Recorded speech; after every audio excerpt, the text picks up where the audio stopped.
Okay, greetings, brothers and sisters.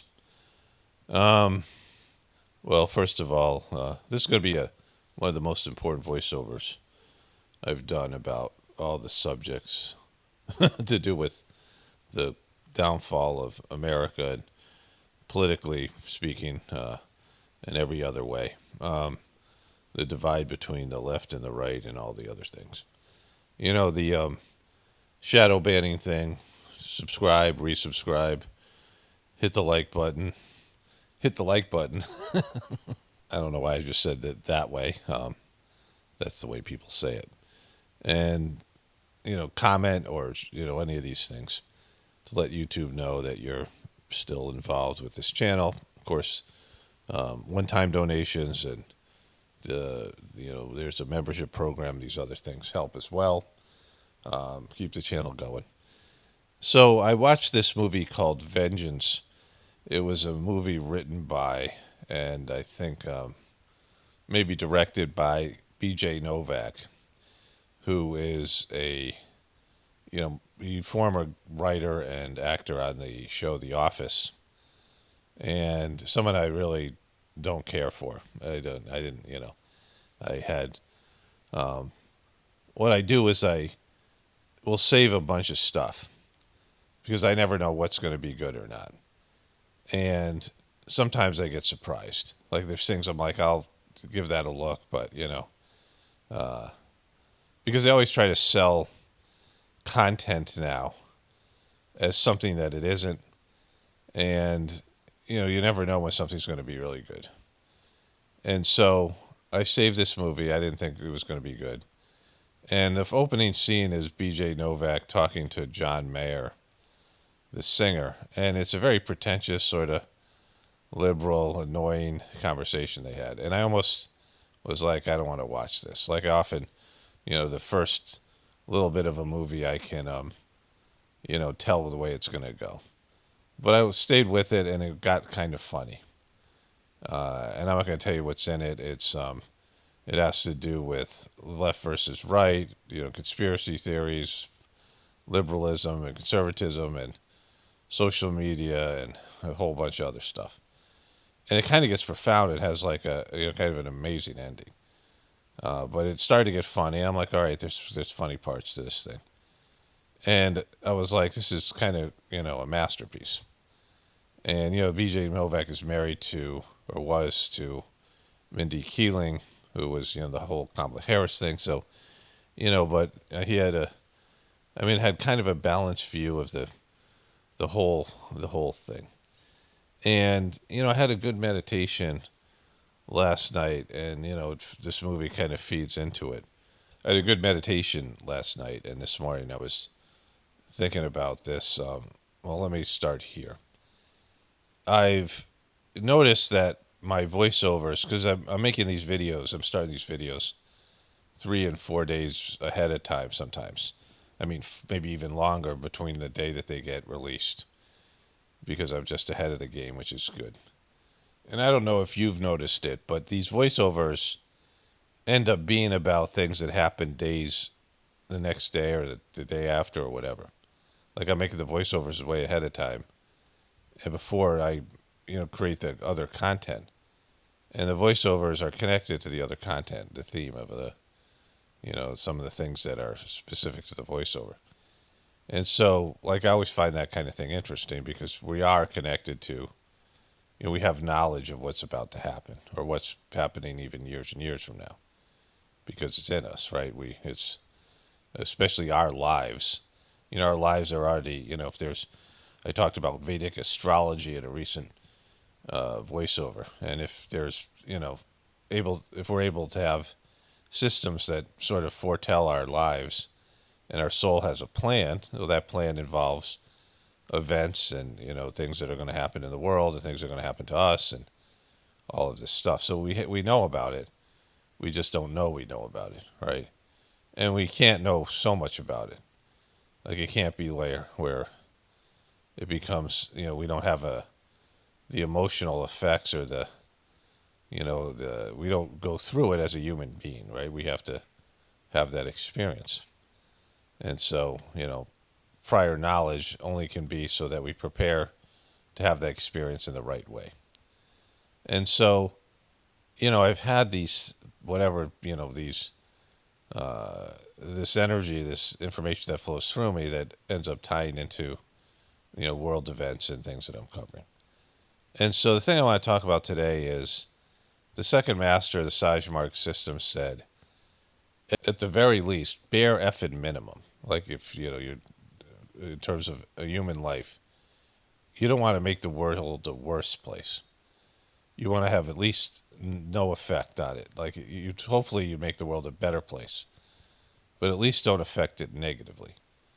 Don't leave the world a worse place. Like don't be a person that when you die, your overall effect on the planet and other people and all these things is a negative, right? You made the world worse by your existence. Collectively, like all the people in the world, making the world worse. And he wasn't talking so much about pollution. I mean, that's a part of it. He wasn't talking about, all the things that people do in terms of their actions to make the world worse. And, that's part of it, though. That's your, like your footprint on the planet. What did you leave? Like, what did you leave behind? And it can be evaluated. Like, we can evaluate it even now. You can kind of assess how you affect the planet and other people and, the environment and all the rest of it. Like, there's ways that you can evaluate the physical effects of your existence, your physical footprint on the world. But what he was talking about was energetically. Your thoughts, our thoughts, and our actions, that stem from that, right? Because, what I want to talk about here is the production of hatred, fear, and anger, and envy, and all the negative things that are being produced on an epic level, right? And so the people who are still Trumpers, there's one thing that I think even you can't deny, is that Trump is a hatred machine, right? Trump produces hate on both sides. The people that love Trump hate the liberals, and Trump stokes the fire of that in every speech he makes and everything that he does. He pushes this idea of, all the hatred of liberals, right? And for liberals, he provokes them, and they create, their hatred, right? So their hatred is also stoked by his existence. So Trump is a catalyst for hate. And the powers that be are propping this guy up because, there's lots of people who can be hated. Like Hillary Clinton was great at being hated. She wasn't very good at being loved. She wasn't good at being liked. And so someone who can be hateable is very seldom someone that people can embrace on the other side, right? And so, like Hillary just got mild sort of approval. Barack Obama was loved, but he didn't stoke the kind of hatred that Hillary Clinton did. Just because he was a Democrat or something like that. And so what you have with Trump is somebody who can do both. He is a double threat. And so they love the guy. And he's the perfect person for what they're trying to do, which is to divide people and produce a lot of hate. And so when you're basking in hate and anger and fear, and you have somebody who's, flipping the switches of those things, every time he opens his mouth, he creates these conditions. He creates a condition where you hate the people on the other side. And he knows what you hate about the left, the Trumpers. He knows what Trumpers hate about the left. And he tells you things to exacerbate. He throws gas on a fire of the hatred inside you that you already have for the left, right? In doing so, he provokes the left, and it gives the liberal media and the Democratic Party all this fuel to stoke fear and anger and hatred. I talked about how the Democrats push for anger that turns into fear, and the Republicans push for fear that turns into anger.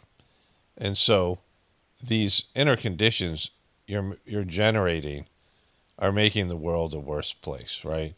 Because people wake up every day and they go onto the internet to look for things that the other side is doing. So that, and even, making up things or exaggerating things, like the Haitians eating dogs, right? So immigrants invading America is already something that is pissing Americans off. And people are being affected by it. They see and all the, things that go with it, right? And so, people like Tucker Carlson, pieces of shit like that, and Alex Jones, they know that this outrages people. And there's money to be made in provoking those things, right?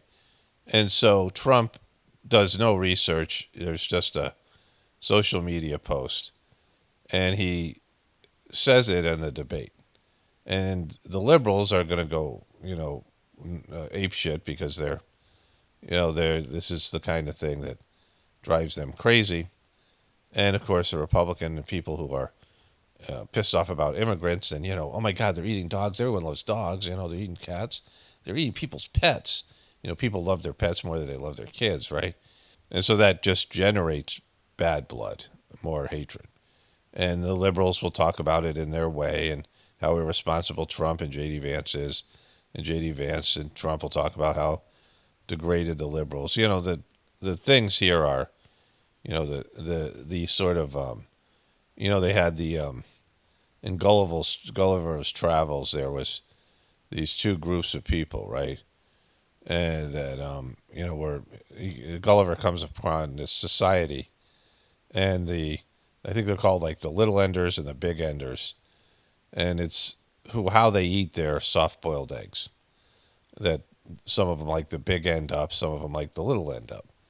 And there's a divide in the country over this like ridiculous thing. This Gulliver's Travel it's not a kid's book. It's, biting satire of the aristocracy and the establishment and just the futility of a society, right? And so you have these petty divides. And what the liberals think is that the Make America Great Again people, the Trumpers and Trump, are regressive. That America was a horrible place in terms of, racism, in terms of prejudice against LGBTQ people and feminists and women, and there's, abuse and these regressive ideas, the environment, and it used to be about war. Now the Democrats are more war hungry than the Republicans, which is weird flip-flop. And that they're uneducated, the people who are unsophisticated and, farmers and rural people and, people who are trying to repress progress. And the Republicans and conservatives think that the liberals are devil worshipping, science oriented, and that the liberals also feel that the right wing denies facts and science and these things, right? And the left wing thinks that the right wing thinks that the liberals are, devil worshipping, science, the religion of science. They put science before religion, and that they are immoral, and they're anti-God, anti-family, big government. They want to control their lives, take their lifestyle away, their guns and their faith and their things away, right? And so you have these sort of essential divides between these people. And what most people are looking for that are involved in this process, they're looking for reasons to hate the other side. Like they subscribe to, the Republican people subscribe to Hollywood stuff, celebrities, right? There's celebrity culture, and these liberal politicians. And they comb, there's people who comb the internet to provoke you. And a lot of that stuff now is about the truth community as well, to provoke the hatred you have inside for the other side and the fear and the anger and all these things, where the liberal people do the same thing. They're looking for quotes from Marjorie Taylor Greene. The right is looking for quotes from AOC and, other dopes and people. And so they can say that, you're, the pedos and the left-wing pedos and the left-wing devil worshippers and things. and how they're, trying to get rid of your God and country and your whatever it is. And so it's basking in anger and fear and hate. If you watch something like sports, which is less about ideology and more about just geographically, let's say you take Michigan and Ohio State, and you had the Jim Harbaugh, where Michigan won the national championship last year. They did a good documentary about this guy who was ex-military, who loved Michigan, and he wanted to coach, and he figured out a way to steal signals. And they make the case, it's a Netflix documentary, that everybody's doing it, that all these other countries, including Ohio State, is, right? But he's kind of perfected it. And Michigan didn't do it before. And then they didn't have anybody who was like doing it at all. And then once he started doing it, they started to win because stealing the other team's signals. The college football, which is, corrupt in its own way, the NCAA, the Olympics, these so-called amateur sports. I mean, some of these things, the FIBA, international soccer. I mean, these organizations are really corrupt and twisted, and they actually kind of fuck up the sport and whatever. And the NCAA finally is allowing, receivers, communication devices, to be put in the helmets of the quarterbacks, so that they can start using that instead of looking to the sidelines for the signals that are being given by the coaches, which alleviates the whole cheating that's been going on forever, right?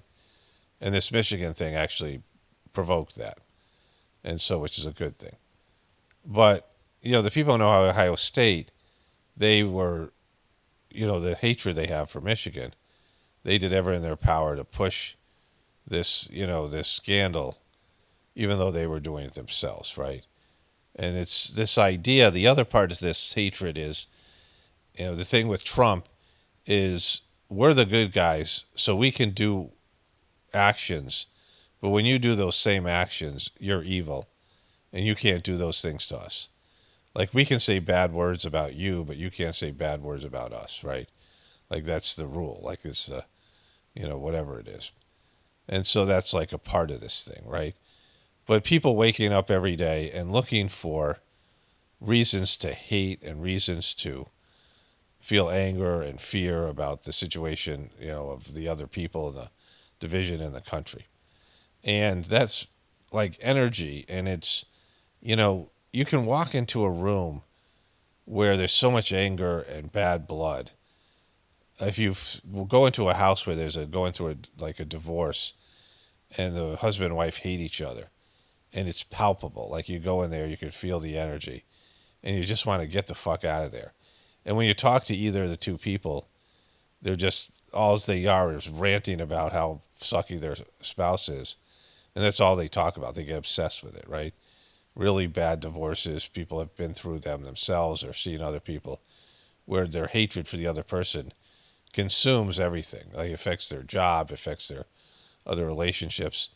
And, they'd rather hate than do anything else. They just rather, indulge in the hate, right? Bathe in the hate. And that's what people are doing now. And people who love Trump, they love to hate the liberals. That's what this is about. Like, it's a hate organization. It's a hate, cult.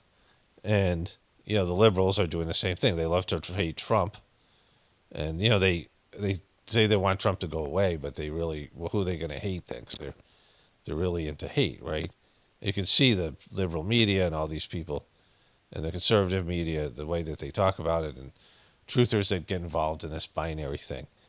It's about generating fear, anger, and hatred. And then all the other things, jealousy and all the other things that go with it, right? So much so that people hate so much that they would rather see the country be taken down as long as they can take down the other side.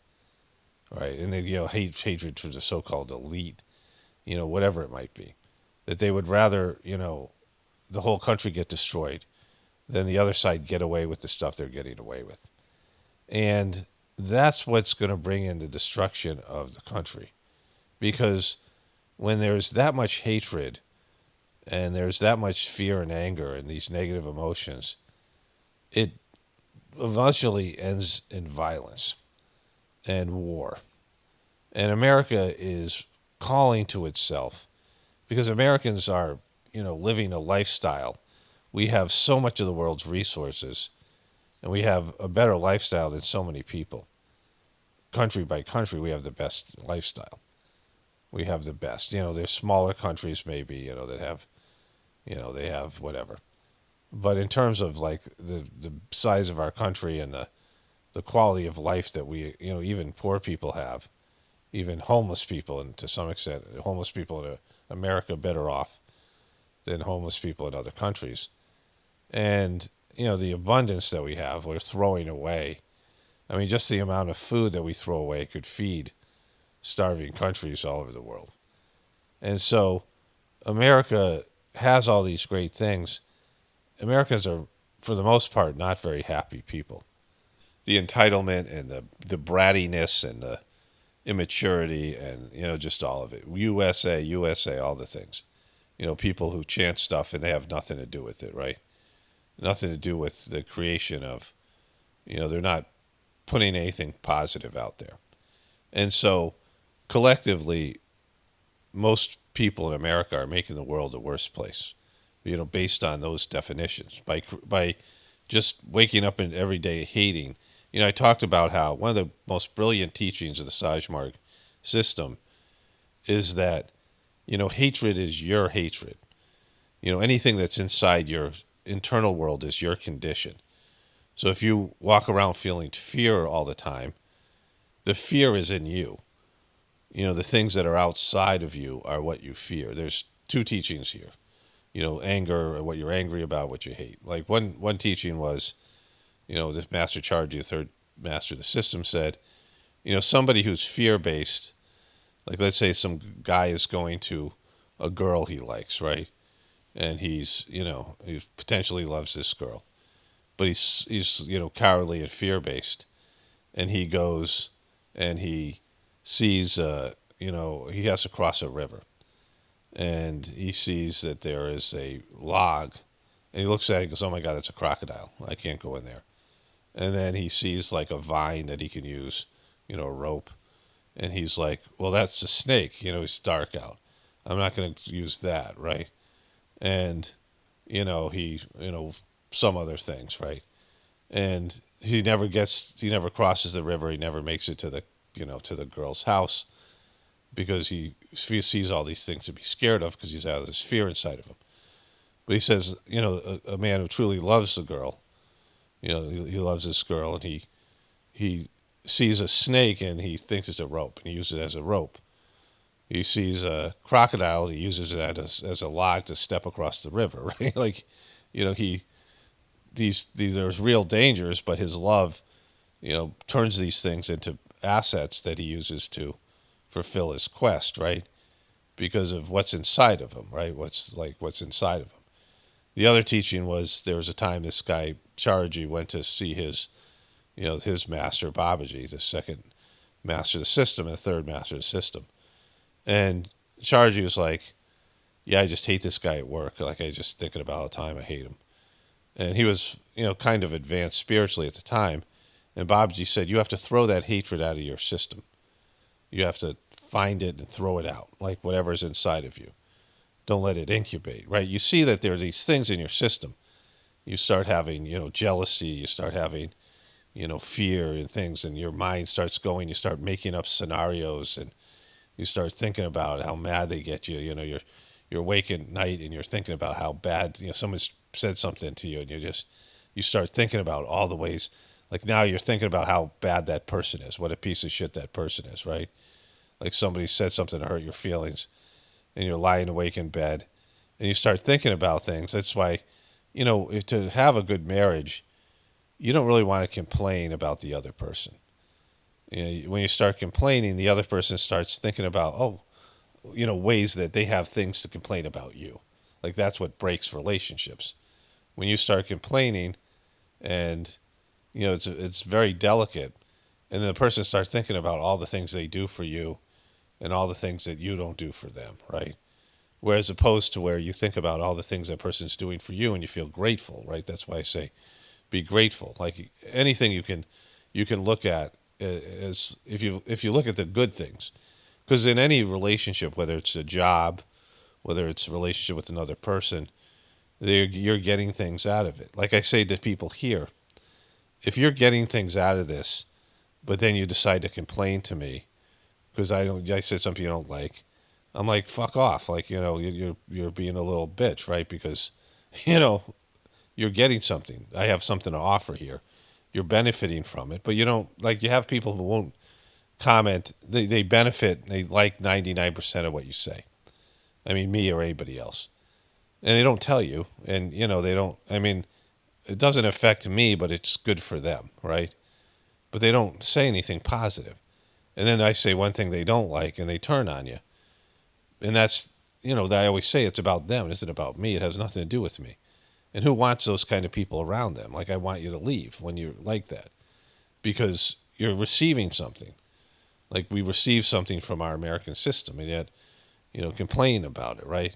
Like, you have to see what you're getting. You can always look at the things in a positive way or a negative way. And if this is something that I learned how to do in relationships, just to think about all the positive things that, my wife does for me and minimize the negative things, and especially in a situation where there's way more positives. And, the way my mind works, I had to retrain it to do that, to not look at the negatives and the complaints and think about all the great things. And that's why I say be grateful, because gratitude is the key to everything. Being grateful, right?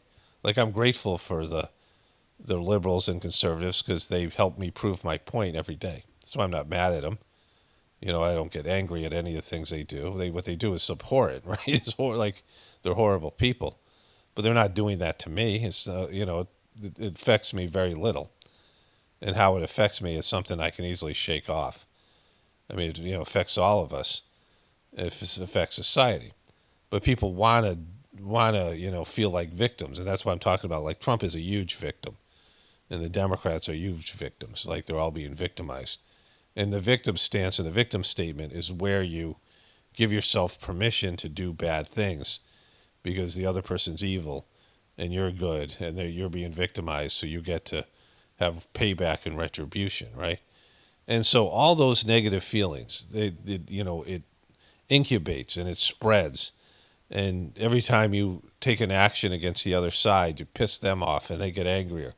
It's like like an arms race of hatred and anger and fear and all the negative jealousies and all these negative, the 7 original sins, and people are dwelling in it and bathing in it and incubating it, and it's metastasizing like a cancer, and all that negative energy draws to the country and the people bad shit, right? Because if you feel hatred all the time, if you feel gratitude, what do you draw to yourself? Love, compassion, good feelings. When you feel gratitude.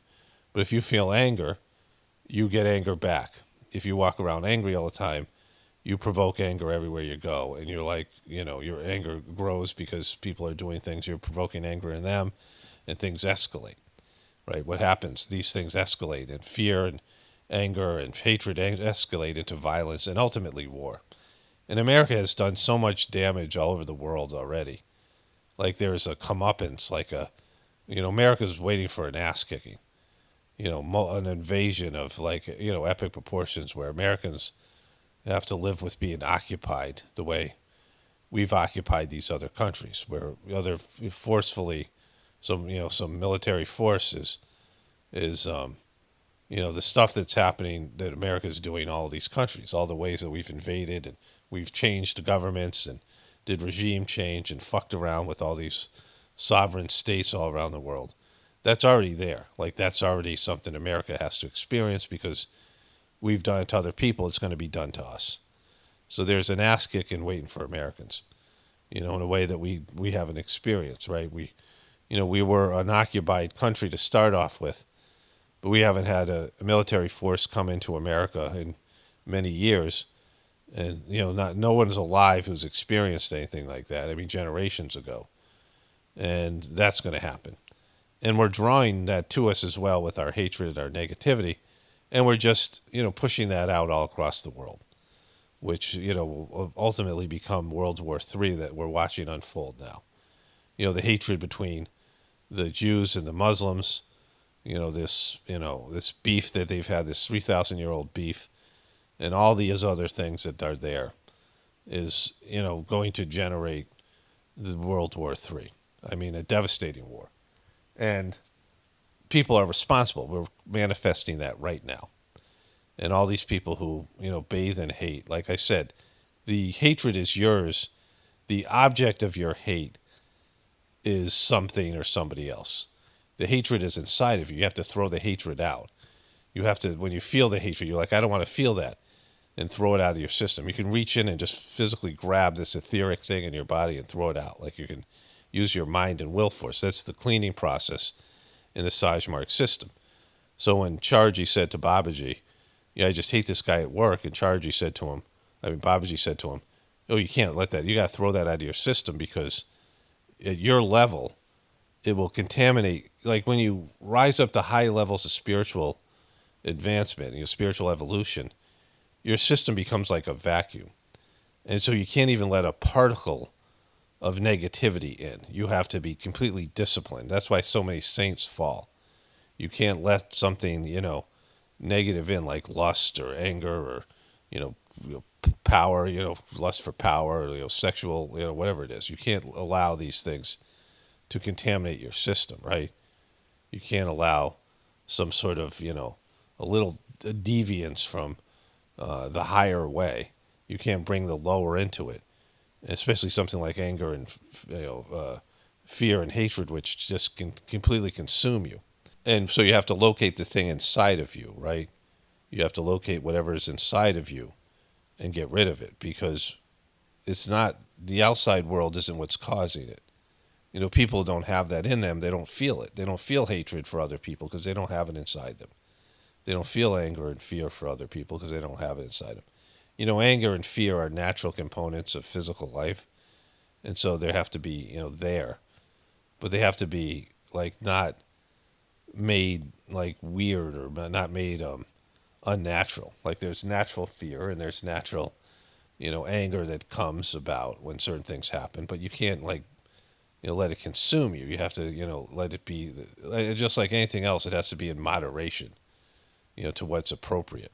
And so what's going on now with America, what you're watching, aside from like the, petty differences and arguments on either side and any of these things, it's a combination of two groups of people, or, whatever you want to break it down into, these various warring groups, right? There's like civil war that's going on, is creating and manifesting self-destruction. And when this happens on a global basis, there's going to have to be a time where people are like, yeah, we fucked up, and are like aware of everything that I'm saying here. This isn't me talking. Like, this isn't my thing. Like, I didn't think this up. I mean, some of it was, taught to me through the Sajmark system. But it's what is. Like, what I'm saying is truthful. And yet, you'll still go hate the elite. Like people hear this and say, oh, yeah, that's right. That's great. And I believe that. But, like, people can't stop the hatred. And so, you have no one, we don't have anybody else to blame but ourselves for the ass kicking and the total, like, horrible things that are going to befall us. Because this kind of negativity draws a massive reaction. Massive hatred and anger and fear and negativity draws a massive reaction. Selfishness, ego, ingratitude, right? Like, ingratitude is the one real sin. There's no sins. Like, sins are not a real thing. It's taught in the Catholic tradition. But ingratitude for the divine opportunity to be here. Any complaint you have is a complaint against God. Like, anytime you're complaining against your soul and God, and saying, no, you guys, because there is a plan, and you don't like the plan, and you're like, why you suck? I know more than you, God. Why are you screwing it up again, God? Why are you failing all of us, God, or me personally? All complaints are complaints against God. Any negativity is ingratitude. Any ingratitude is you're not being grateful for the opportunities that are befalling you. And so, that's what's happening right now. That's what's up. And that's, anything that happens because of everything starts off as an idea. Everything starts off in an energetic, well, ideas turn into plans, and plans in turns into actions, and actions turns into events, and there's then the consequences of real world activities, right? And so everything starts internally at first, and a movement starts within a single person or multiple people, and that movement becomes something where it starts as an idea, as a plan, as people come together and verbalizing their actions, and then they manifest this thing. And what we're manifesting right now is a hellish-like environment that, um, you know, nobody really should have to experience. Okay, let's get into the other stuff here. Okay, so I went and I did a little work, and then I ate breakfast, and I watched a little bit of ESPN, and I remembered there was a part I missed. And so when you watch like sports commentary, this is also with the news, there is the celebration of greatness and competence and good performance. And that's about 10% of sports news, and also what's on the internet, and also what's on regular news, mainstream media. I mean, think about the majority of things that are talked about, and people don't want to hear success stories. They don't want to hear about people doing well. They don't want to hear about, the greatness of people. I mean, this is something I've talked about here. Like I could talk about what to do, and whether it be spiritually. I mean, I could talk about just spirituality and spiritual practice like every day for hours. Of course, drawing a contrast to what's going on in the world would be helpful, but make it mostly positive about what to do instead of what not to do, and also about natural living, and the ways that we should live. Like, we all know what we're doing wrong, but people don't want to hear what to do right. They don't want to hear. They don't want to hear solutions. You can give solutions time and time again. There's a woman who was like in Hawaii, who sent me some sort of one of those little resin things. She was like, she made videos. She's some sort of holistic healer. One of those things that is supposed to absorb energy. Because I was talking about that, and we had I think a phone conversation where she was getting maybe 500 views on her. It was like healthcare stuff. Maybe she was a chiropractor or some kind of natural healer, and she posted a video that was about solutions for abusive relationships and something, or whatever it is. And she said, it's getting less views than my other videos. I think YouTube suppressed it. And I'm like, no, people don't want solutions. And she was like kind of stunned. And I'm like, no, they don't. They want filth. They want garbage. They want drama. That's the nature of human beings right now. And so when you watch ESPN, they'll celebrate somebody's excellent sports performance, and that is, again, 10%. They'll maybe lead with that. Somebody played great, but then they get into blame. They get into who failed. They get into the losers and why they lost, and the drama, and all the things, or what happens afterwards when a championship team, and they have infighting, and they love the negative, and people want to hear about that. They want to gossip. They want to hear about and people don't want to hear about how successful other people are. Or they don't want to hear that that they could be like that too, like they could be successful.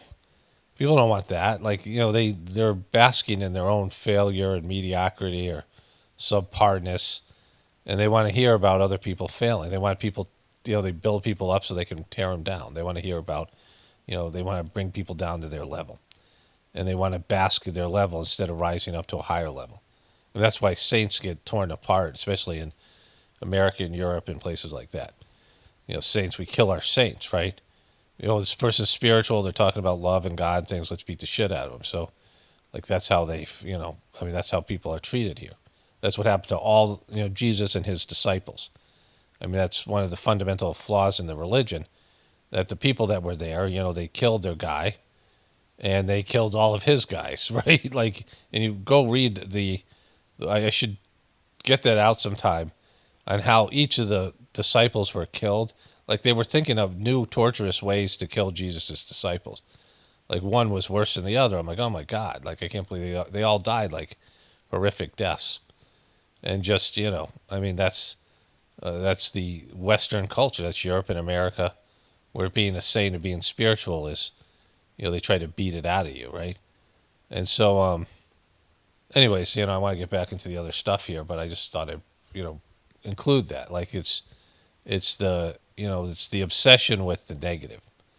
It's the obsession with drama and all these things that people don't want a solution. They don't want to hear that they could evolve out of their circumstances. They want to bask and be victims and bask in their, victim consciousness and blame everybody else and tell about how this, the world is rigged against them and why God are you so, why does God suck so much? Like it's God's fault that you can't face your inadequacies and your failure and change from that, right? So anyways, let's get into the other stuff here. All right, so let's start here. Longshoremen in China, the Chinese port of Guangzhou, virtual longshoremen unload ships remotely with 5G and help supervise AI vehicles that automatically drive the containers to trucks and load them all remotely. And so this is reduced labor costs. You can see here, these guys are no longer, you don't need big, burly, strong guys and guys driving equipment. You have tech guys now, basically, the drone operators, except they're using these, they got all this these types of vehicles they're driving. And so you can drastically reduce labor costs. You can reduce the insurance risks of these things, all the accidents and stuff that are costly. And so this is probably why the longshoremen are striking, because they're going to lose lots of jobs.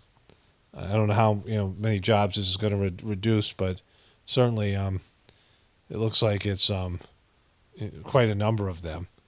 And so this is probably why the longshoremen are striking in America, because if they can do that there, then they can do it here, right? And so it's everything you need to know about what's going on here in America. And robots are coming in and taking people's jobs, and tech jobs are replacing labor jobs, right?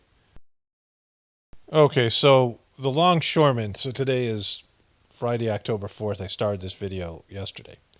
So the longshoremen have agreed to suspend the strike till January 15th, which is the end of the fiscal year and the worst time to strike. I mean, the strike still has some weight, but it's not right before Christmas, right? It's sort of when the economy dies.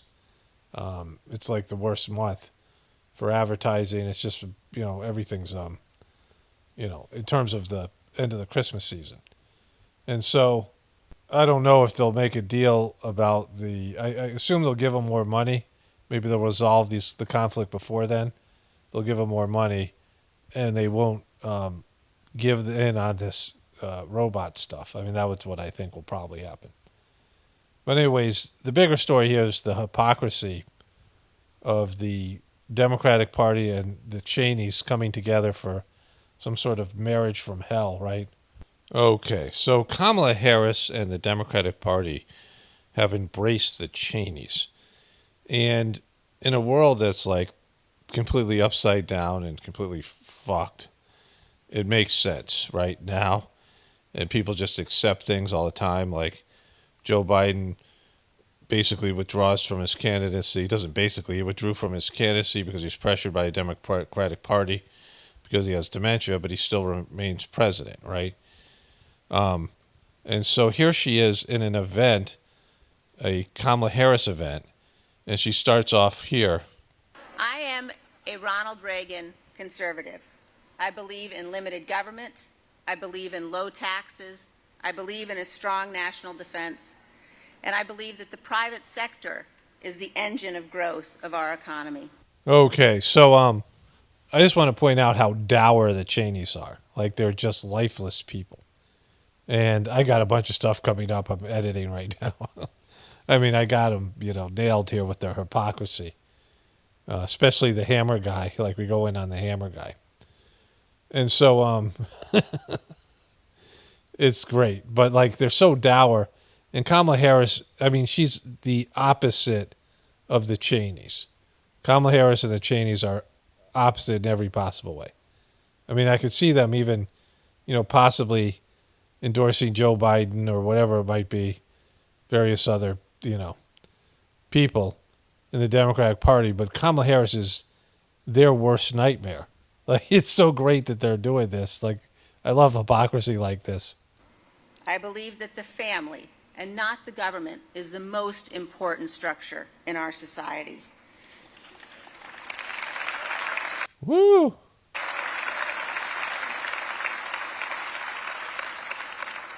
I know that our security and our freedom depend upon a world in which America, with our allies, leads. Okay, so she's a conservative. She's really a neocon. She's not a Reagan conservative.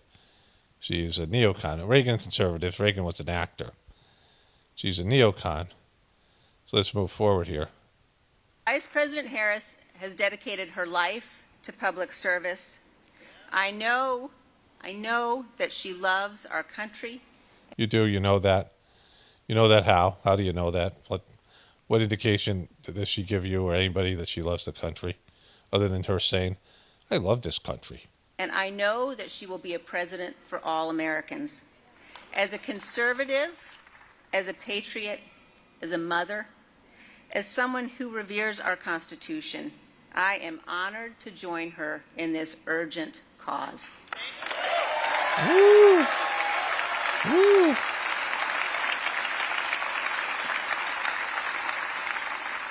As we meet here today, our republic faces a threat unlike any we have faced before. Is that Donald Trump? Is that threat Donald Trump?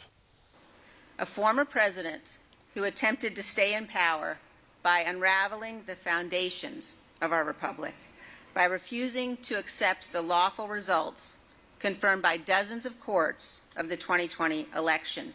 We cannot turn away from this truth. In this election, putting patriotism ahead of partisanship is not an aspiration. It is our duty. Woo! Woo! At the very heart of our survival as a republic is the peaceful transition of power. Ronald Reagan said this was nothing short of a miracle, that every 4 or 8 years, the most powerful office in our land, indeed the most powerful office in the world, is passed peacefully to a new president. In the United States of America, violence does not and must never determine who rules us. Voters do. Boom, delivering it. Even though, like, their biggest thing was, her dad was the biggest warmonger of all history, right?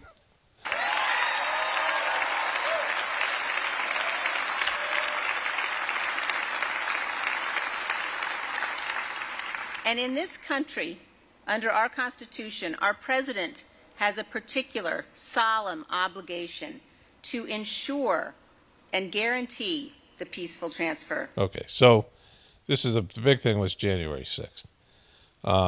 But it was really that the neocons dislike Trump as much or more than anybody.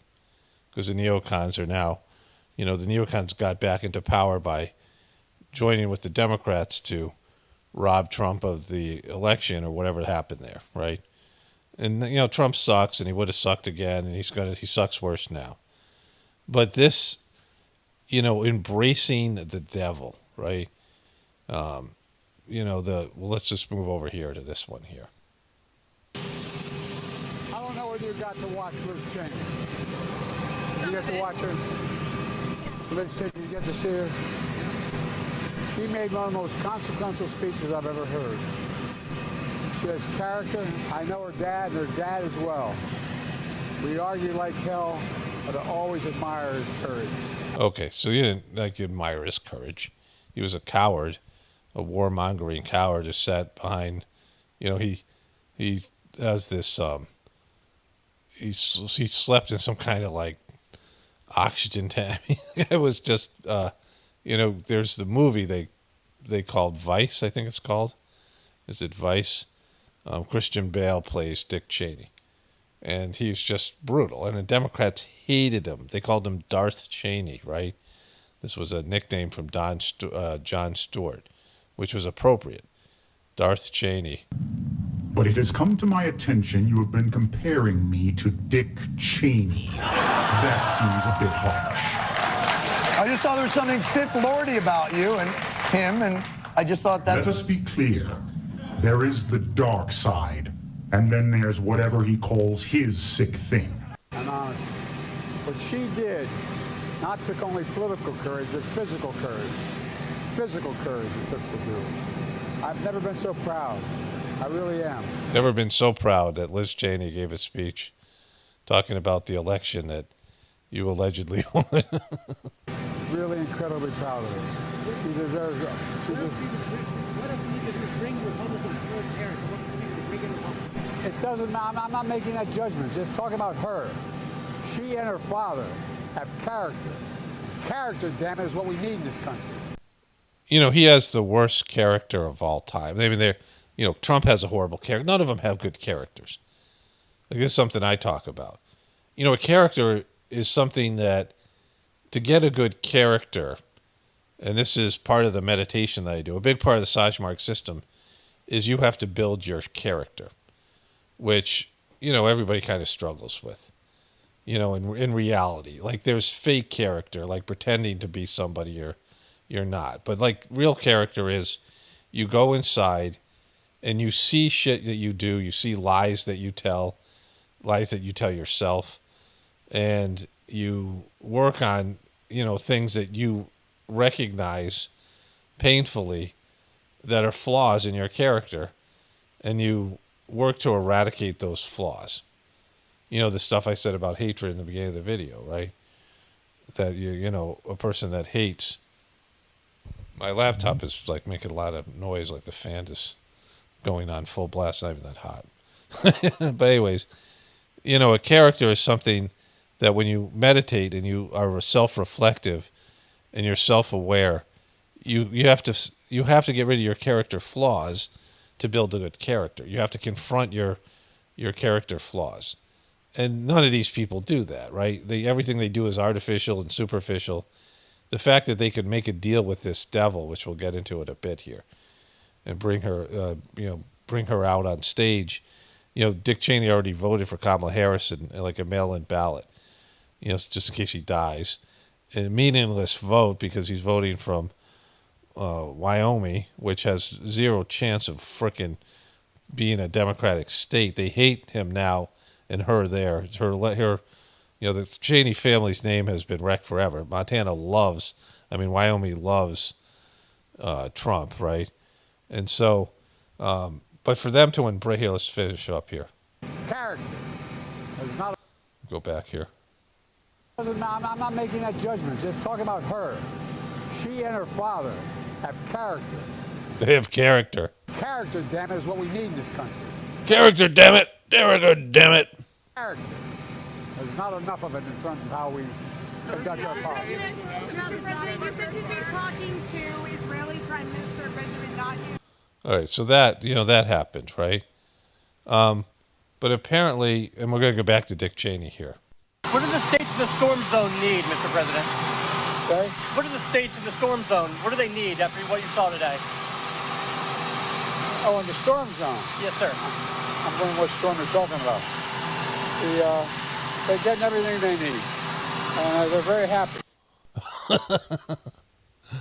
Like, I don't know if this is faked. I mean, is this even possibly real? My wife just sent me this.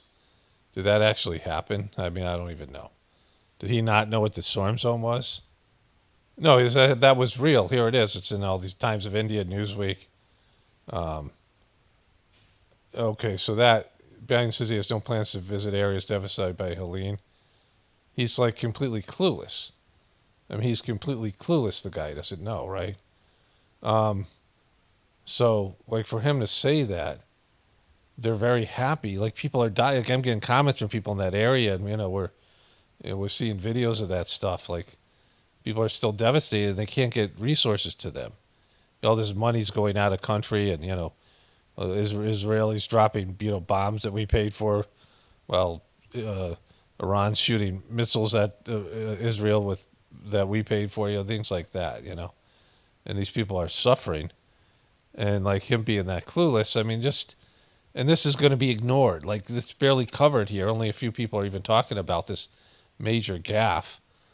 I mean, that, Sky Australia, it's like one of the few, I mean, this won't even be covered by most mainstream media. So there's a great meme someone posted on Facebook I saw with a caption, "Maybe this will help."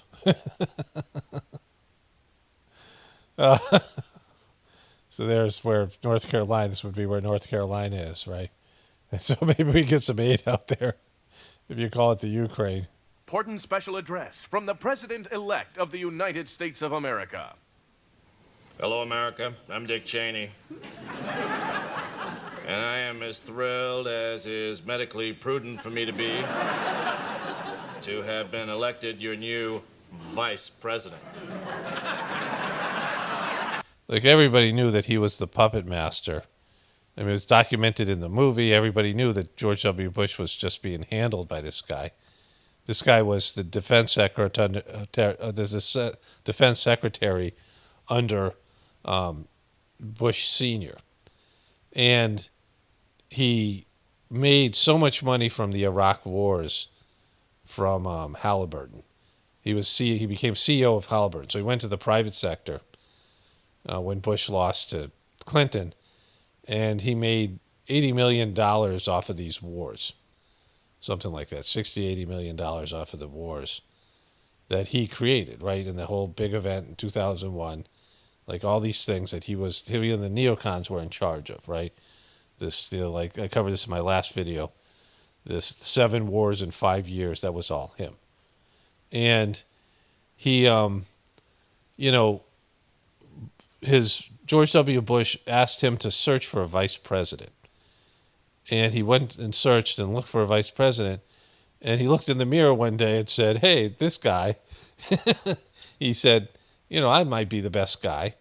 And he's not likable. He's a horrible politician. He's not a good public speaker. He added nothing to the campaign, but he handled Bush. When 9/11 happened, Bush was interviewed by Secret Service, like by CIA or whatever it was. So some of these, whoever was doing the investigation, right?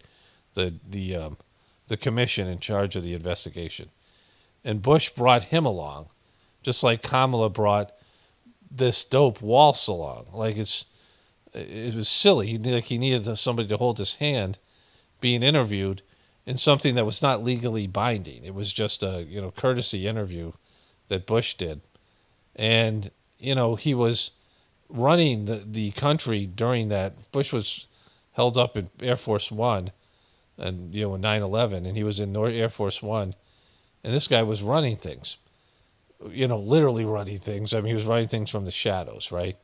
Which everybody knew, and like the Democrats despised him. I mean, the fact that they think that Trump is somehow worse than this guy. This guy's like pure evil. Trump is just a narcissistic, selfish prick. This guy's pure evil. Like, this is the devil. Like, this is the devil to Democrats. He represents what the devil should be to Democrats. Now they think Trump is.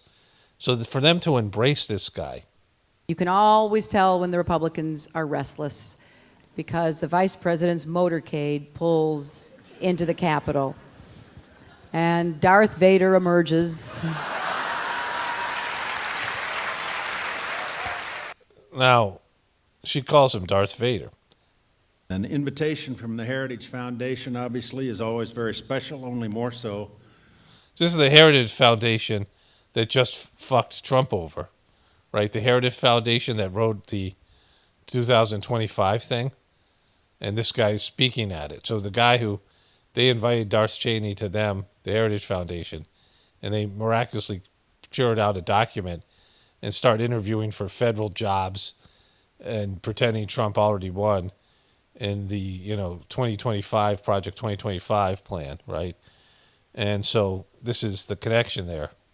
When it provides an opportunity to talk about Ronald Reagan's visionary strategic defense initiative. I'm sure Ed Fulner thought, well, If we're going to talk about Star Wars, we might as well invite Darth Vader.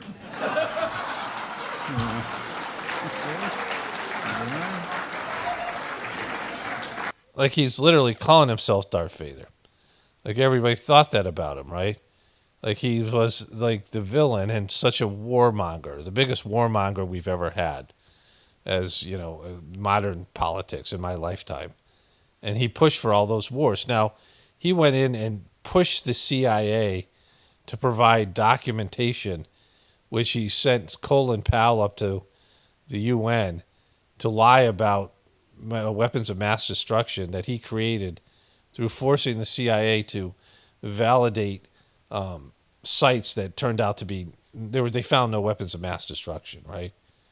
And you know, it was a thing that he created so they could go to war with Iraq that had nothing to do with him. He was involved in the first Iraq war, and he wanted to go into Baghdad, but they didn't. You know, Bush Sr. didn't want to go.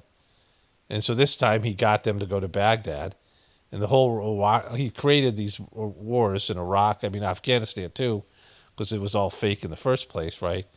It was all created by him. He was the mastermind. He was, you know, the person behind all this stuff. I mean, you can watch the you know, I think it's called Vice, the movie, you know, and the liberal media made that movie, and he's painted as a much worse, nefarious, you know, mindfully evil. Trump is a narcissist and weak and puppeted, and he just needs to be, you know, complimented.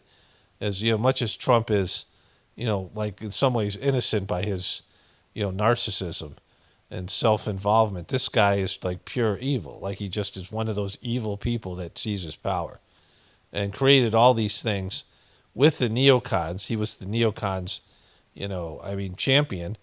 And now the Biden administration they came together with the neocons who were disgraced and out of power, you know, and Trump stomped all over the neocons, and they wanted, you know, their candidate. They wanted Jeb. I mean, Jeb was more not a neocon because he was, you know, smarter than his brother. But Darth Cheney.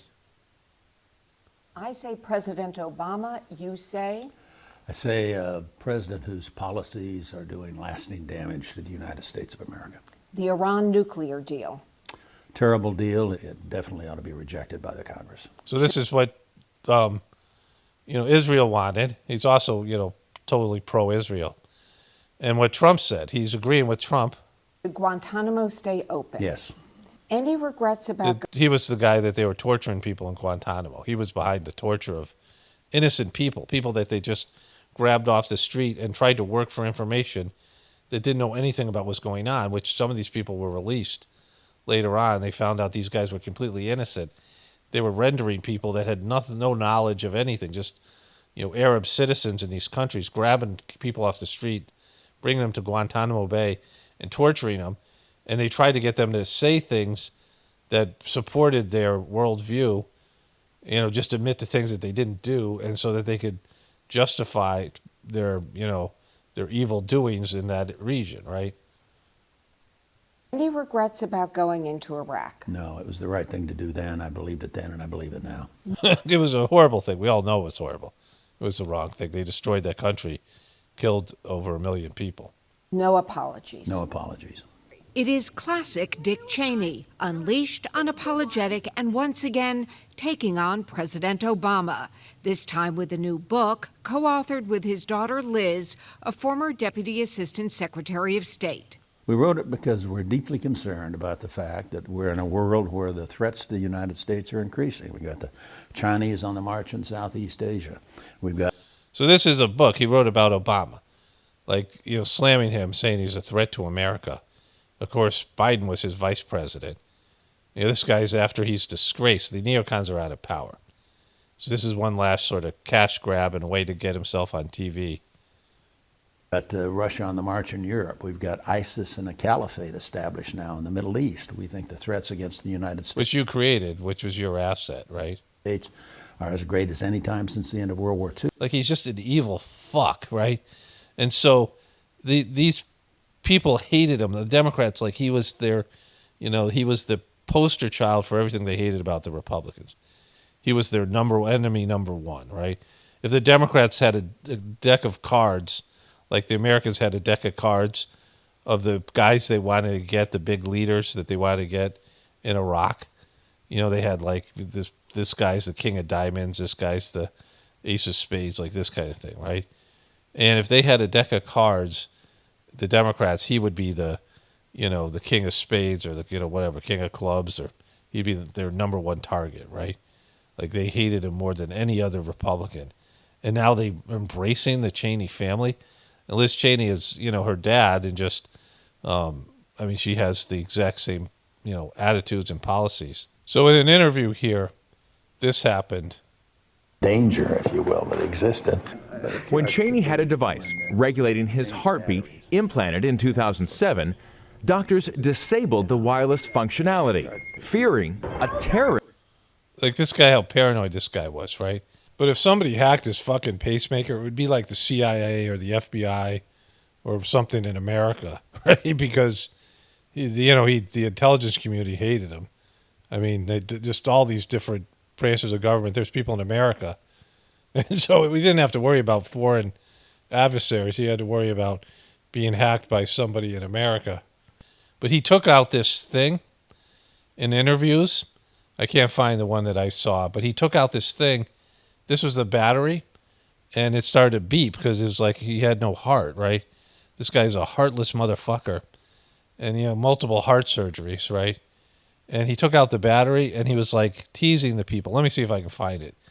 Like, I'm not going to put it in. And everyone's like, don't put it back in, motherfucker. There's nobody watching you around, right? So he had withered down to almost nothing. Like, just, I mean, if he didn't have the Darth Vader arm around him. But he, had these multiple heart issues, like all these surgeries and, like no heart, right? And here. Implanted in my chest. It's battery operated. I wear a vest all the time. And so which is the battery? Is that part? That's the battery. Well, I got two batteries here. Here's one. I've got another one just like this. This comes apart, and it'll bleep in a moment. And that means you better put it back in. That means that you're disconnected. And that lasts for how long? Well, several hours. And then you have a. So he was interviewed with his wife, and he wouldn't put the battery back in or something. He was like teasing everybody about it. And like, nobody wants you putting that battery back in. Like, we want, you're like, the world to be a much better place when you're not in it, right? Like, this is an evil motherfucker that was behind so much of the bad things that have happened in the Middle East and, in America, and just all of it. The warmongering, the military-industrial complex. Halliburton has become an object of several controversies involving the Iraq War and the company's ties to former U.S. President Dick Cheney. Cheney retired from the company during the 2000 U.S. presidential election with a severance package of $36 million. But he got another like $60 million in stock compensation, like $44 million from Halliburton. So this guy made, tens of millions of dollars from the Iraq War personally. And then all the perks and things that he would get from them. Like they would just, when he became a citizen again, flying him around in private jets, whatever it was, right? Things that the company will do for somebody like that people don't even, aren't aware of because it's not, it's not direct compensation, right? So this guy was a warmonger, just a worthless, horrible human being. I'm editing. I just want to add this. I want to clear this up. So Dick Cheney left with a lot of stock options being CEO of Halliburton. And then he becomes vice president shortly after that and promotes multiple wars that leads to a vast amount of destruction. Halliburton was in the business of rebuilding countries America destroys, right? So Dick Cheney orders the destruction, manipulates the destruction of Iraq and these other countries, and then his former company goes in there and gets billions of dollars of business, and their stock goes up, and Dick Cheney profits from that stock options, right? And so that's not only a big conflict of interest, but it's evil as fuck, right? And this is his, his skanky warmongering daughter, who's also a neocon, who's, connected to the same people, pushing the same agenda, right? These neocons who are running Biden's foreign policy. And so, like, for the Democrats to embrace, like, it means that they have no standards at all. Like they've taken the worst person. Like everyone say Dick Cheney. Who's the worst person in the Republican Party? Oh, it's Dick Cheney, right? Like just all of these, things that he did, and all the the conflict he had. A person with horrible character, like Biden saying, hey, it's good character. I mean, both have horrible character. And the fact that Kamala Harris and the Democrats will embrace not only Dick Cheney, but his neocon people in terms of that's why we're in this war with the Ukrainian war, that we're supporting the Ukrainians and forced Russia into this war. These were all neocon visionaries, right? And the Heritage Foundation being a part of this, right? The whole thing with the 2025. I mean, it's just an absolute mess. And it's, it's all there to push this agenda. And the neocons were always wrong. Like everything that they said, there was no weapons of mass destruction. Everything that they pushed out there was wrong. Of power. Since the beginning of the Republic, every president in our history has fulfilled that duty. Every president until Donald Trump. Yeah, whoa, yeah. And who's going to vote for Donald Trump because Liz Cheney, like I think this is it's in one of the swing states, Michigan or, whatever it is. And she's openly campaigning for the other party. And, these were the Republicans of Republicans. And, they agreed on the Iran deal and all these other things. So this is, just making a deal with the frickin' devil. Let's go to Lawrence O'Donnell, the hammer guy. Demanding to know, where's Nancy? Stop the hammering out there. Who's got a hammer? Where is it? I don't know. Where's the hammer? Is it on go up on the other floor? Somebody go up there and stop the hammering. Stop the hammering. Call Griffin. I don't care who the to call. Stop the hammering. Empty out the goddamn control room and find out where this is going on. It's either there or out there somewhere. Out of control.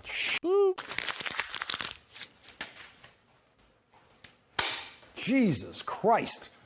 Crazy sound coming in my ear. This stupid hammering. I told you why I wanted those words cut. It just sucks. It sucks to be out here with this out of control Any thing can come into my ear at any moment. These things. How do you say this guy's last name? Demanding to know, where's Nancy? One of the post-speech cable television commentators twice used the word sleazy to describe Cheney's speech, and sleazy is a good word for it. And so he's, he hated Dick Cheney and Liz Cheney. There is a national debate about what it really takes. Look, Chris Cuomo's on Good Morning America. To keep America safe. Two very definite schools of thought, and we have two people who have strong opinions about it. One named Cheney, one... So these guys are debating each other, Liz Cheney and this scumbag. Is not. Why are we, as Americans, less safe right now because of President Obama's philosophy? In part because of his actions, taking the step of releasing the legal memos that laid out in great detail exactly what techniques we used in our enhanced interrogation program. Torture. Gave, as my dad said yesterday, the terrorists a new insert for their training manual. I think very clearly makes us less. Torture. Obama, publicized the torture that Donald Trump and that Donald Rumsfeld and Dick Cheney did to these people. They tortured people, right? Safe. It takes a tool out of the toolbox for every future president. A releasing of a memo has made the country less safe. And so the Cheney family suggestion is now to release more of it. So there, you can't have it both ways. The point that my dad has made is now that that information's out there, now that we have said to the terrorists, here's how we are going to interrogate, here's how we used to interrogate, we won't be able to do it anymore. Because it was torture. The American people. All of it was known. Lawrence, let me finish my Hold on, Lawrence, hold on. Let me You finish didn't my let me point. finish. Let me finish Liz, my you didn't point. let me finish, so we'll play it your way. Go Let me finish ahead. my point. Thank you. All we're asking is that the American people themselves have the opportunity now to decide. The American people should be able to see there are documents that show the intelligence we gained from that program, and the American people... Torturing. And it turned out to be bogus because they were torturing innocent people who would say anything just to get them to stop torturing them, which is proven. If you torture people, they'll say anything, even if it's not true, even if they don't have information, they'll make up shit just to get you to stop torturing them, which everybody kind of knows it freaking makes sense. They show that torture doesn't work because of the reasons I've said, right? People ought to be able to judge for themselves. That's the main point. Enhanced interrogation. Is that just another word for torture? And is that just another word for torture? Just go back here. Is that just another word for torture? And is that the game America should be in? It is torture. It's this government has prosecuted people in the past for doing exactly this. But Dick Cheney believes that it's not torture, and that is essential to his position. He can never acknowledge what waterboarding actually was. What's really silly about it is the Cheney notion that it was a very effective program, that waterboarding and these kind of torture methods were effective. If it was effective, why did they use it on only 3 people? If it was effective, why didn't they use it on the 500 people that Bush-Cheney administration released from Guantanamo, 75 of whom we now know, have gone back into the terrorism business? That was a... See, they released people who were assets. They released people who were going to be assets and were going to do false flag type events and things like this, right? And so this guy hated the Cheneys, right? He's debating Liz Cheney. So here he is just yesterday. Well, Elizabeth Lynn Cheney, as it happens, was born in Wisconsin. Wisconsin. In 1966, when her parents were graduate students at the University of Wisconsin. 112 years before that, when our time came, when our time of testing came, Republican Party was born in Wisconsin. Liz Cheney was born a Republican. When she was in elementary school, her father was Deputy Chief of Staff in the Republican White House of President Gerald Ford. Dick Cheney moved up to White House Chief of Staff. Look at this evil motherfucker. In the Ford White House, then ran for Congress in Wyoming, then Secretary of Defense for the first President Bush, then Vice President for the second President Bush. Liz Cheney is more Republican than anyone named Trump ever could be, because no one in Donald Trump's family actually believes in anything. Just like Kamala Harris. I mean, they don't believe in anything, right? It's the same thing with Trump. Trump hates her, and she will, he would totally, if she changed her mind and endorsed him, he would totally embrace her. Like, that's just how Trump is. Like, they don't have any standards or morals. And I want to talk about this at the end. Let's get through this stuff, the hypocrisy here. It's just so brutal. In 1976, when I was 10 years old, and I was sealing envelopes for President Ford's re-election campaign. Who would vote for President Ford, that dope, that was appointed by Nixon, like he was, like, brain dead? I cast my first vote ever in 1984 for Ronald Reagan. I served in the State Department in both Bush administrations, and I served in the United States House of Representatives for 3 terms, including as the 3rd highest ranking Republican in House leadership. So, woo! These are Democrats applying her in Wisconsin. In other words, I was a Republican even before Donald Trump started spray tanning. Kaboom, Liz Cheney. So look at her picture there. That's her smile. That's her laugh. Like, that's the happiest she gets. Look at this somber, bleak motherfucker, this apocalyptic motherfucker right here. He went to the small town in Wisconsin today where the Republican Party was born, in the hope that what she had to say would be heard by Republicans like her, who have never voted for a Democrat in their lives. The hypocrisy is off the charts, and it is sickening. I know that our security and our freedom depend upon a world in which America, with our allies, leads. And above all else, I know that the most conservative of conservative values is fidelity to our Constitution. Woo! Woo!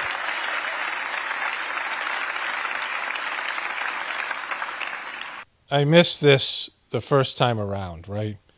The fidelity of the Constitution, Dick Cheney did more to violate the Constitution, and he pushed for executive orders. George W. Bush signed more executive orders than like all the previous presidents combined. It was crazy. And that was all Dick Cheney stuff. Dick Cheney found loopholes and ways to work around the Congress in terms of declaring war and all the shit that they did. And he violated the Constitution at every possible turn and exploited it, right? So, I mean, these people are like the epitome of everything that's wrong with the Republican Party. And the guys like Lawrence O'Donnell knew this, but he's embracing Liz Cheney. Now, there's a few more videos about Liz Cheney, one where he called her heroic and applauded her courage. I mean, he's lavished praise over her. We saw their debate. I got another clip coming up about him slamming her and her father. And yet, you know, here he's completely embracing him. Jon Stewart, this is what Jon Stewart had to say. Like Jon Stewart, he slammed Dick Cheney over the years. And, you know, all of the Jon Stewart videos that I remember about Dick Cheney, the one where Dick Cheney shot the Daily Show had a good bit about Dick Cheney shooting his friend in the face. You can't find those videos anywhere. Like, they're gone. They've scrubbed them, which is stupid. I mean, these are, you know, classic videos that people used to watch, and now they're gone. But this is what Jon Stewart had to say recently. You know what, Dick Cheney, can you meet me over by camera 1? Fuck off. Seriously. Fuck off. You came this close to destroying the entire world. Jon Stewart, at least as his persona, is less of a liberal Democrat than Lawrence O'Donnell, and had, you know, less, you know, anger and vitriol than Lawrence O'Donnell did. And like he's saying, you know, there's no way you should embrace this guy, right? There's no way. But they are. I tell you, I have never voted for a Democrat. But this year, I am proudly casting my vote for Vice President Kamala Harris. Woo! Yes, woo! She did it, woo! Woo! Woo!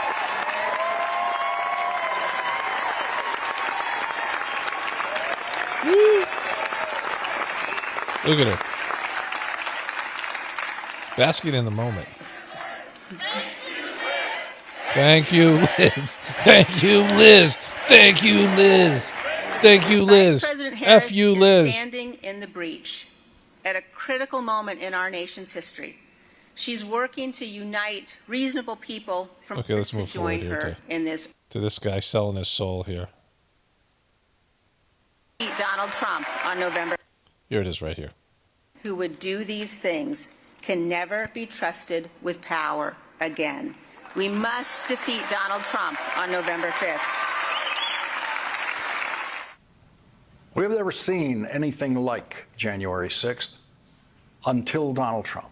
And we have never seen anything like Liz Cheney campaigning against the Republican candidate for president, trying to elect a Democrat, until Donald Trump. Nowhere in our political history did a large collection of prominent party members turn against their party's nominee for president the way Liz Cheney and so many other prominent Republicans, including her father, have turned against Donald Trump. In the first year of Donald Trump's political candidacy, 2015, I said at the time, if you don't have children or grandchildren, you will be asked for the rest of your life, what did you do? Oh, my God.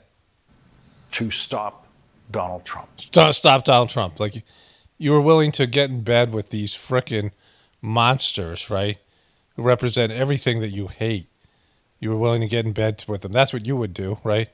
You would get on your knees and service Liz Cheney and her monsters.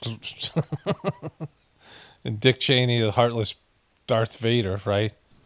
Liz Cheney now has an answer to what has she done to try to stop Donald Trump. Donald Trump. Liz Cheney. Liz Cheney has brought the country to the point that she now calls our time of testing. Our time of testing, Liz Cheney. So help us right the ship of our democracy so that history will say of us, when our time of testing came, we did our duty and we prevailed because we loved our country more. When our time of testing came, Liz Cheney passed that test. She passed that test. With honor. With honor.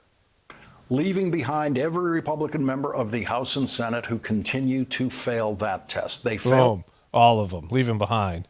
That test because they love their jobs in politics more than they love their country. And Boom, look at fear that they could lose their jobs in politics the way Liz Cheney lost hers if they follow Liz Cheney in doing and saying the right thing.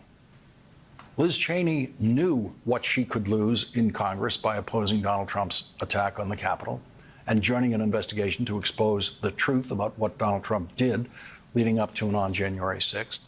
First, she lost her leadership position in the House of Representatives. Boom. So that's what she lost first. Then she lost her re-election campaign in Wyoming. Boom, she lost that. To a wildly underqualified candidate who was then welcomed into the Trump worshipers in the Republican House of Representatives. Liz Cheney has never said that it was a hard choice. She has never said that choosing between her country and Donald Trump was a difficult choice or required heroism of any kind. When our time of testing came, in fact, it was an easy test for Liz Cheney. Liz Cheney, she's the greatest, right? When President Obama honored our Afghanistan war dead by taking part in a military ritual at Dover Air Force Base yesterday, it was easily predictable that a Republican would criticize him for it. And in our fourth story on the countdown, the former vice president's pet attack dog, his daughter Liz Cheney, has now done just that. She has good character though, right? When her time of choosing came, she would come through, right? Right, Lawrence? Like Larry? Right, hammer guy? Wouldn't she come through then? And once again, she wasn't going to let the facts get in her way. On the John Gibson radio show yesterday, Ms. Cheney was rehashing her father's fact-free critique of President Obama's handling of the war in Afghanistan. Then Mr. Gibson asked her about the president's appearance at Dover Air Force Base. I don't know why he went to Dover. I mean, I think that clearly it is very important for our commander-in-chief whenever he can, in whatever way possible, to pay tribute to our fallen soldiers, our fallen military folks. But I think, you know, what President Bush used to do was to do it without the cameras. And I don't understand sort of showing up with the White House press pool with photographers and asking family members if you can take pictures. That's really hard for me to get my head around. I think She just can't get her head around that. It's an honorable and important thing for us to pay tribute. There's no greater sacrifice people make to the nation. But it was a surprising way for the president to choose to do it. As we mentioned yesterday, President Bush never went to Dover Air Force Base to honor dead American soldiers on their final journey home. Look at this dope. And Vice President Cheney, we miss you, bro. Never did either. Look at him walk. Hey, Liz, have you ever lost a relative in battle? I have. My cousin Johnny, West Point. Johnny. He lost Johnny. Johnny! Why did you die so young, Johnny? But just like his father before him. I wish the president or the vice president had met his casket on the way home. You know what never means, Liz? It means zero.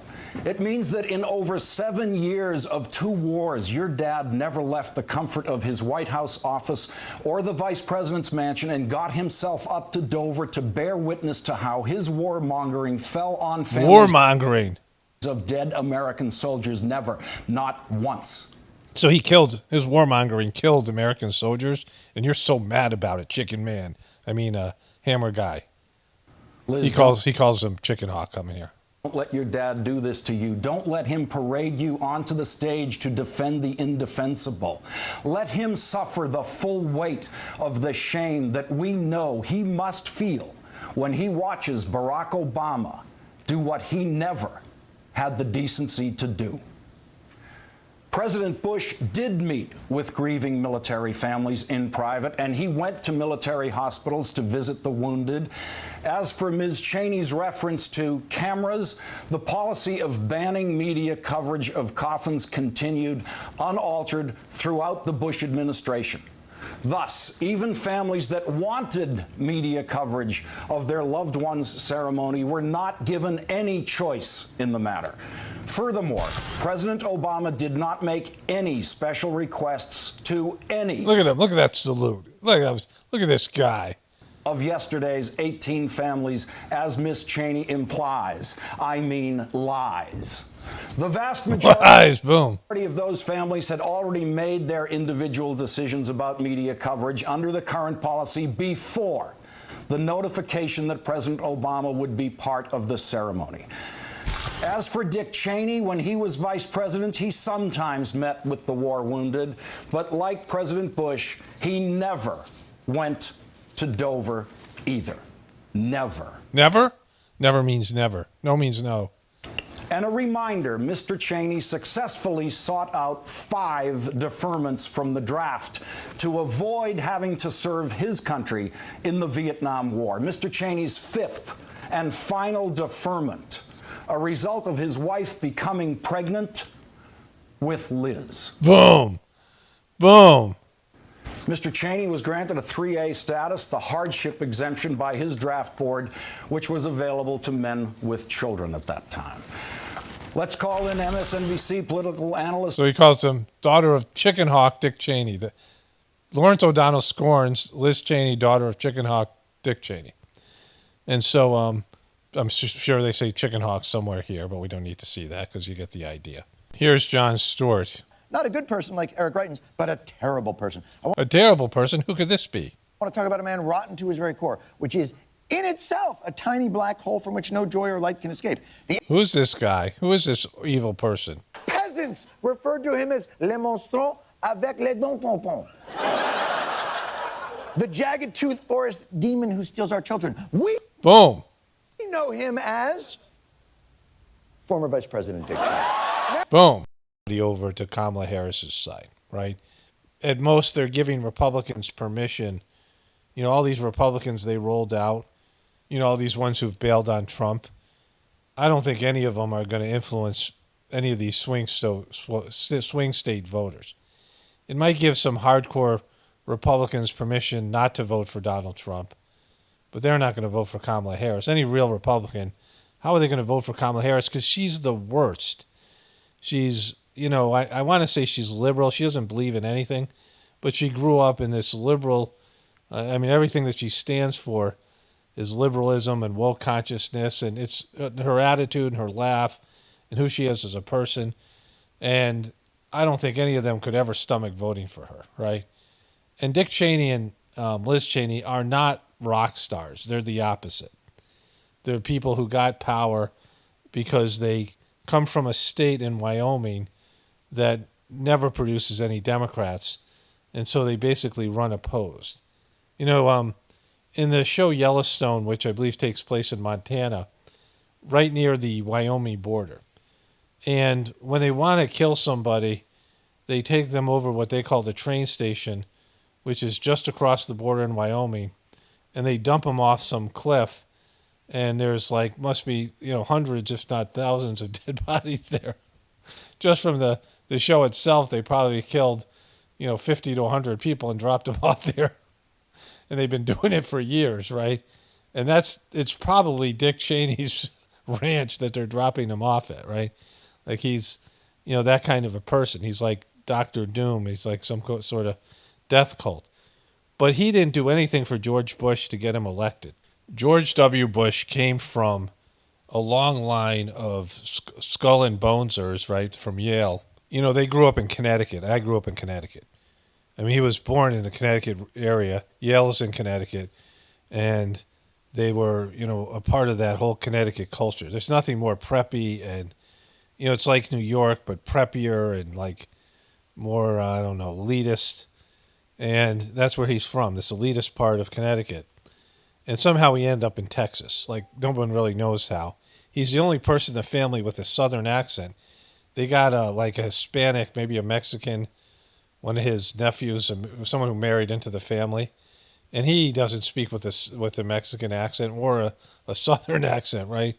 Like maybe he's Jeb Bush's son-in-law or something. And I think Jeb Bush speaks fluent Spanish. Jeb Bush was the one the dad wanted. But George W. Bush was cultivated in Texas, and he bought a ranch even though he knows nothing about farming. They didn't have any horses, any livestock, and they didn't grow anything. But he had this ranch out there, and he started to go and be a part of the evangelical people, and he used their lingual, much more than Trump does. And the evangelicals thought he was one of their own. And with the thing that happened in the big, 9/11, when that happened, he was this, this guy who was, kind of like a Christian savior for this, apocalyptic biblical shit that was happening. Dick Cheney wasn't that guy. Nobody really likes the guy. He's off-putting. Dick Cheney could never win presidency. He could never be the president. And there's nothing better than being the friend of the king, right? And this is one of the Sajmark teachings. Master Charji says, you don't want to be the king, you want to be the friend of the king. If you're a friend of the king, you get all the things the king has, but you don't have to deal with any of the pressures and stressors, right? And so, like, there's nothing better than being the friend of the king, right? It's one of the best positions. And Dick Cheney was in that position where he could run his shit, and George Bush had to take responsibility for all of it. And some of the constitutional things that he did, there's that woman who was a CIA operative, and Dick Cheney orchestrated his neocon cronies, Valerie Plame, to throw her under the bus and out her, and not only her, other CIA operatives, right? The intelligence community hated him. Like, he's just an absolute prick. Republicans were scared of him, but, the Republicans in the, who were, politicians out there in D.C., and they were scared of him, but no one liked him. Dick Cheney couldn't win an election. Neither could Liz Cheney. They're not the kind of people that win people over. They're not likable. They're just dour, and they're not fun, and they're not, they're just evil and warmongering and bleak. They're just the worst of all these people, right? And so they're not going to win any votes for Kamala Harris, but she's still, because she's willing to prostitute herself, and she was willing to do it for any, number of jobs that she got, and certainly for presidency. But they roll the Cheneys out here, and the Cheneys are willing to speak up for her, and they don't really benefit from that politically or any other way. So why are they all doing this? It's because the neocons are running the Biden administration Defense Department, which I've talked about over and over again. The Secretary of State, Blinken, is a neocon, and all the way across the board. And, of course, they have ties to Israel, all these guys. And they've had all these failed policies. They failed in Afghanistan and Iraq. I mean, these were the guys who were architects of all that Middle East war shit, all the stuff I showed you with Wesley Clark in that last video. And they're all obsessed with the big lie, right? I'll show the big lie compilation at the end of this thing. And so, they're all obsessed with this thing. The big lie, like they're constitutional scholars, and they really cared about that. I mean, how many Americans really are upset by January 6th? Like, how many are really upset by that? Are freaked out by it and really mad about it and think that Donald Trump's a horrible person? Like, he's a clown. He's an ass clown. And so were the people that went up to the Capitol. They're not, like, serious people that you'd worry about, doing real damage. The government wasn't a threat. I mean, it was just, it was a mockery of something like this. And Donald Trump fucked himself, and he fucked all of us by doing it. Like, he's totally responsible. He's not a victim. He's just a, moron that gets worked all the time. And by doing that, he can't be elected again because that's all we'll ever hear about for the rest of his life. Like, he's going to be saddled with that, whether they get to a conviction or not, or whether he goes to jail or not. None of these things matter. It's just that he did it, and it fucked the whole thing. Like, he fucked the government. He fucked the Republican Party. He fucked his supporters. He fucked the truth community. Like, he's just a nightmare of a person for doing it. and they're never going to let it go, even though it works for them. I mean, they're constantly bringing it up. Like it's one of those things where, a husband cheats on a wife. They didn't have any kind of sexual relationship. The wife is cold and sort of mean-hearted or whatever. She kind of pushed her husband into it, like she almost wanted him to do it, right? That kind of a thing. So she could use it against him for the rest of their marriage. Like she won't, put him out of his misery and divorce him, right? She's just going to, every time they have an argument, remember that time you cheated on me? It's like one of those things, right? And so she's just going to beat him with it, the way they're always beating with Trump with the January 6th. They never stop talking about it. The media feeds into it. I mean, all those, weirdos, when they said all that shit about, I'll show you the compilation again. Let me show you the compilation now, then I'll keep on going here. Is a lie. But this lie, his big lie. The big lie. His own big lie. The big lie. I doubt any of them are stupid enough to believe the big lie. Of the big lie.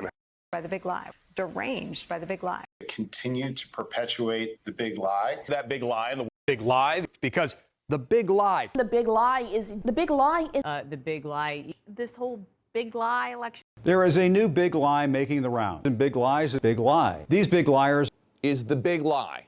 The big lie is just that, a big lie. President Trump told a big lie, one of the biggest ever told. This big lie is perpetrate and act upon the big lie that Donald Trump perpetrated the big lie in the face of provable lies. Lies that right now are... Continuing, big lie. Trump's lies. Conspiracy theorists would rather travel across the country in service of the big lie. Extraordinarily dangerous to spread the big lie. Oppose the big lie. Standing against the big lie. Yeah, I said it.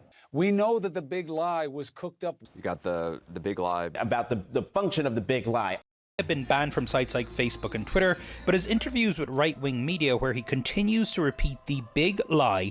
They're part of the big lie. Goebbels and the great lie. You keep repeating the lie, repeating the lie. Big lie. People will know it's one thing for one man, one woman, to repeat the lie over and over and over again. I wrote this in my book, The Choice, and of course I've said it multiple times, but what Biden was saying about repeating the lie over and over again, that's what they were doing here, obviously. I put that at the end of that compilation. The reason is the divine truth is always trying to emerge. The truth is always trying to display itself. And the forces that govern the universe are always trying to bring everything down to its pristine, natural, pure, innocent state. And the perversions of lies, the abomination of lies and illusions, and egotistical manipulation for personal gain and profit in an illusionary world that just fucks you spiritually and keeps your soul from expressing itself, right? So the only way to perpetrate lies, especially the lies that are societal lies, is to say them over and over again and constantly feed them. And these talking points. And, just beat people to death with it on a subconscious level and just, make them knuckle under to where at some point, just based in their weakness and their inability for their own, self-expression and autonomy and sovereign consciousness, they're not able to see, through the illusion. They just knuckle under to it, right? Because you're beating with them over again, and then it becomes like an emperor has no clothes type of thing. And so January 6th destroyed Trump. That's why they talk about it. They wanted that thing to happen, right? There's no doubt the Democrats wanted it to happen because they always talk about it. They're not offended by it. They don't care about, it not happening again. And so, Trump's policies are very much like the Cheney's policies. But Cheney was never popular, like I said. He could never be Trump. He'd never be a rock star. Trump's a rock star, to his dopey followers. And so the people who like Trump, they just hate Cheney now because Trump's thrown Cheney under the bus, of course, Liz Cheney, and all the neocons. Like the neocons came out and spoke out about Trump, but none of these people are likable. They're all slimy, really dislikable people, Gollum-like people, horrible human beings. And none of them can get elected to the presidency. That's why they had to parasite off of George W. Bush, who was a rock star in his own way, right? and now they're parasiting off of Biden and Kamala Harris, who are the antidote to Trump. Like they're the placeholders for Trump haters, because they are now running the neocon agenda. Of course, Israel is in full bloom now, and you know that everything neocon ends horribly, because they're the worst people. They're dour, they're evil, they're warped in their mentality, they're self-destructive, and they're just the worst of the worst. And they're just bad luck.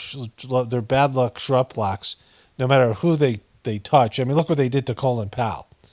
And so what happened was, Colin Powell wasn't really a neocon, and he had a guy, Wilkinson or William, some guy that was running his whatever he was in charge of. He was like his chief of staff, and when Colin Powell was like Secretary of State or wherever he was, and they got him to sign off and go to the UN and say that they had weapons of mass destruction. But he also got this guy to out valorly claim, this is the guy who outed a CIA operative or agent, because he was discussing this. Remember, Scooter Libby went to jail. I mean, some of these fuckers went to jail, some of these neocons, the shit they were doing. But Dick Cheney ran the White House and the presidency from the shadows in such an evil way, and he perpetrated these multiple wars that destroyed people's lives and bankrupt America, and just, I mean, they were horrible. And they were put into exile, basically. The Republican Party wanted no part of them, and that's why they embraced Trump. But they cut a deal with Biden to take the Republican Party and Fox News, which in their back pocket. Fox News loves the neocons, and sabotage Trump and not back Trump in the election in 2020.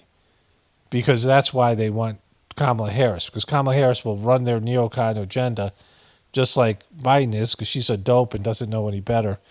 And she doesn't have any foreign policy experience or any ambition, so she'll just hand it over to them as long as she gets to be president, right? And so that's the deal these fuckers are willing to make. And Trump is the reason for these deals with the devil. Like, Trump is the devil in his own right. Like, this is, just because they suck and they're evil doesn't make Trump good. Because Trump is a nightmare that's caused all these things. Like, Trump's degraded humanity in America so much, just as Cheney and Kamala Harris are doing. They're just all bottom feeders. And Trump has been a bottom feeder with so much energy behind him. He's been able to just hijack the American consciousness, and whether they hate him or love him, he's just been able to bring everyone down to a lower level, and where these people are feasting now. The neocons are back, after they should have been banished from the kingdom. I mean, after the shit they pulled in any real government, they would be in jail or worse, like they'd be executed. Like what they did was traitorous. But after 4 years or whatever amount of years of Obama, 8 years of Obama, and then 4 years of Trump, they're back in power again after all the damage they did. And Biden, who was never, a neocon, caved to them because his people made a deal, like I said, because there's no way he was going to beat Trump without Republican sabotage.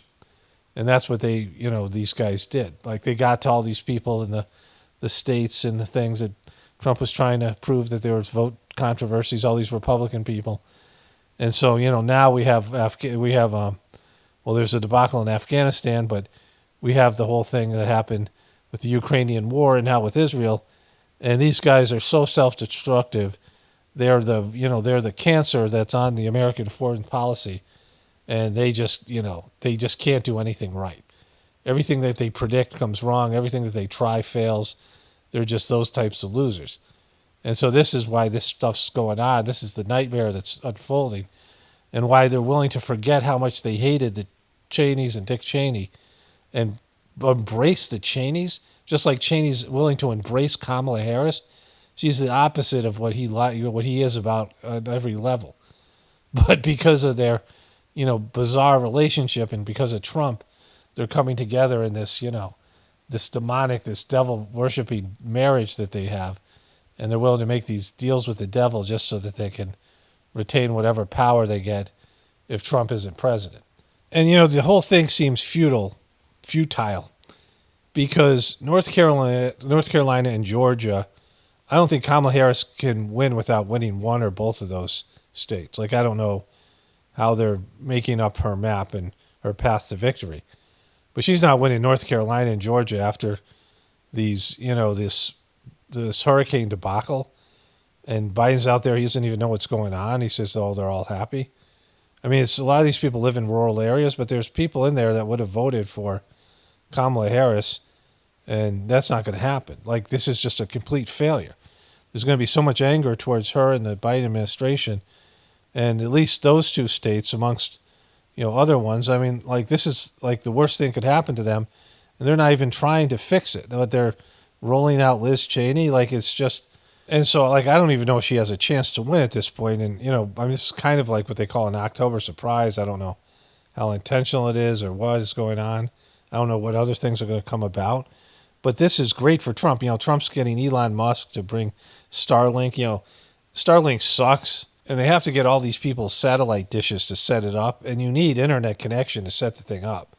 So I don't think it's even going to work for these people, because I don't think you can set it up without internet connection, your initial, like, registering everything and things like that. And so, like, I don't know how they're going to bypass that. I don't know if it's going to work for people. But at least it makes it look Trump's, like, trying something. And he doesn't care about these people because Trump's, we all know why he sucks. But it makes it look like he cares. And so, like, this is, like, the whole thing is just, it's pointless, right? Like, everything's pointless. I mean, the elections are rigged and fixed, sure, that's, all there. And so we'll see how it all plays out. But right now it looks like, why are they even bothering if, she's already lost North Carolina and Georgia, and Florida they've lost, that's permanently Trump's, and now Ohio's permanently Trump's. And so Trump is probably going to win Arizona, these western states, maybe even Nevada. And so, like, I don't even know if there's a chance. I don't think she even has a map and a path to victory, but maybe it's so rigged and already, in place that it's going to happen no matter what. I don't even know. We'll see how, it'll be interesting to see how it plays out. But this, marriage from hell just indicates the complete decline of America. The fact that if you said this back then, that a liberal woman of color, hyper liberal from California who's campaigning on a campaign of joy and was Joe Biden's vice president, is getting embraced by the Cheneys over the Republican nominee, nobody would ever believe that, right? And, it's just, with how fucked up the world is right now, it's completely believable, or people just accept shit like this all the time. But if you really think about it, you're like, well, this is fucked. Only spirituality will save this world. It's Paul Romano, definitely pointing for the apocalypse and the ascension. Everyone have a blessed day and be grateful.